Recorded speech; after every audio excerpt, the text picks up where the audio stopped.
It was 13 brutal hours that ended in the deaths of 4 men, including Libyan Ambassador Chris Stevens, State Department communications expert Sean Smith, and security contractors Tyrone Woods and Glenn Doherty.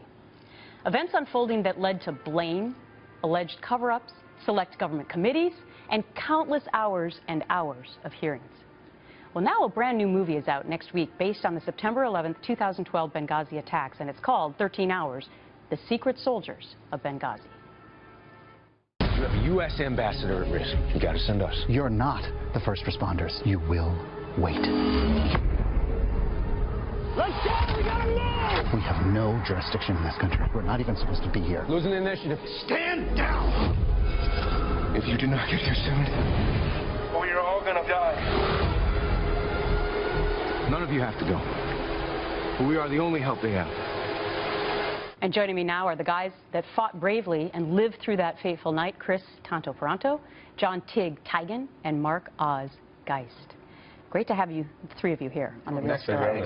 You know, I was shocked to see the trailer of this movie in the theaters a couple of months ago, because I thought, wow, number one, Hollywood would actually make this movie. Is this movie the real story?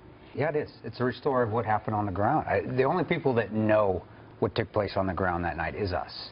And it wasn't being told. And that's because it was being politicized. And the focus needed to be turned from the politics of the story to actually the truth on the ground, which was a lot of courageous, great things that happened that night. A lot of brotherhood, a lot of faith, a lot of overcoming adversity that was not being told. Did they have adequate security there? No. They had 8 acres is how big their compound was, and there was 5 diplomatic security personnel to guard 8 acres.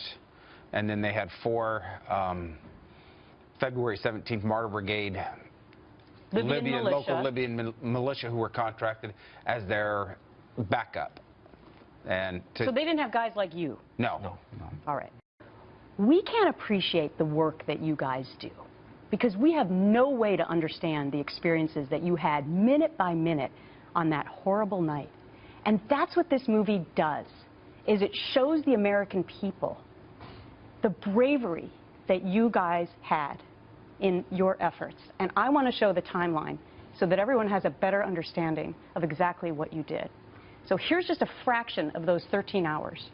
9:40 p.m. local time, unidentified gunmen launch an assault on the U.S. diplomatic compound. That's, of course, where the ambassador was.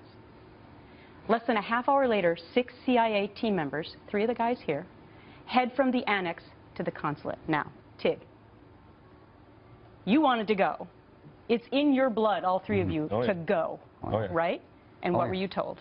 We were ready to go in 5 minutes. Got the first weight. Tonto got the first weight from the chief of base. Yep. And about 10 minutes after that, I got the stand down order from the chief of base.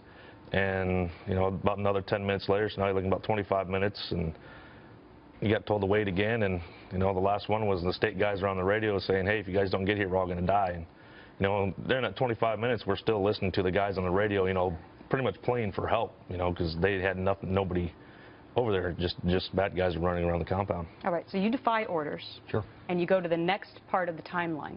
10:40 p.m. now, you're there.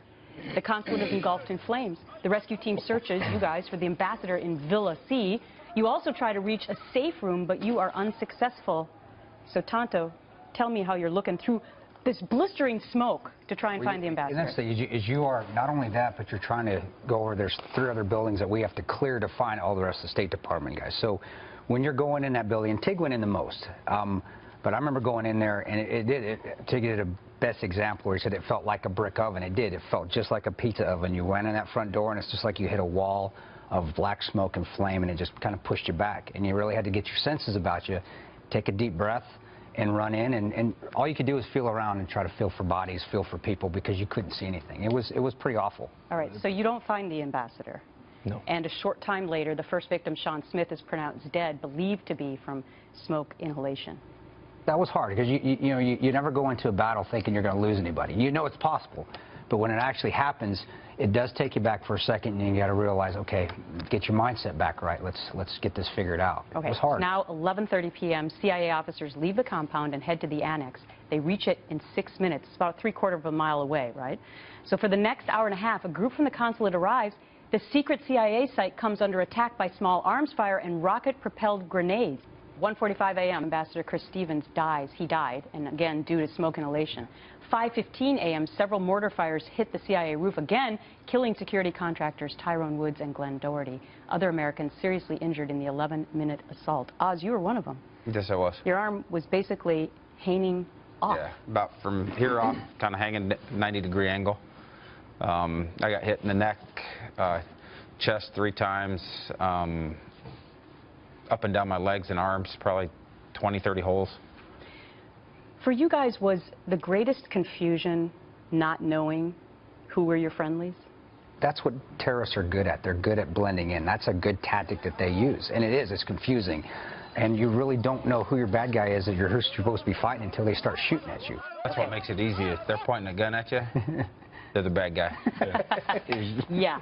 But throughout this movie, it's pretty hard to detect exactly who it might be. They got it spot on. All right, 7:40 a.m. Finally, some relief in sight as the first evacuation plane carrying the wounded, including Oz here, takes off from Benghazi. The other surviving people, you guys left later on. But even in this caravan of cars going to the airplane and to the airport, you don't know who your friends are. Well, they almost got in a firefight at the airport with the militia that was guarding the airport.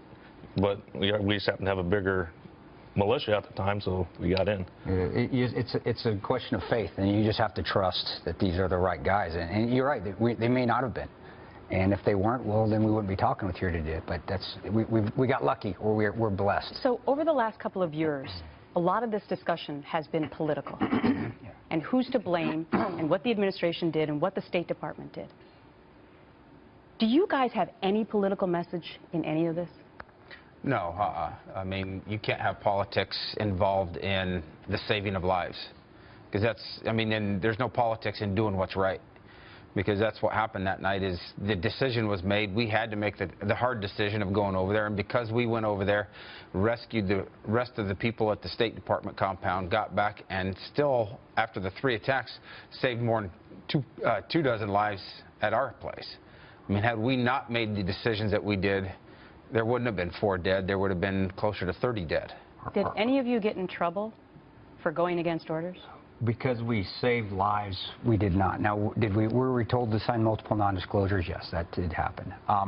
But I really think because lives were saved, and we were willing to sacrifice ourselves for others. I think that's a big reason why we weren't. Now, granted, though, we all aren't working anymore. Because we were told the truth, and we want the truth out there, we had to resign. I think that's, for us, all of us, that's a huge... That's some of the worst things that can happen to a guy. When you've got to quit something that you love doing. Very interesting. The movie is a must-see for the true story of what happened that night. Tonto, Tig, and Oz, thank you for your service. Thank you. Thanks for having us. Thanks for telling our story. Amazing guys, and for more information on those brave men or to donate to a foundation close to their hearts that honors those injured or killed while being contracted to serve their country, please visit the website shadowwarriorsproject.org.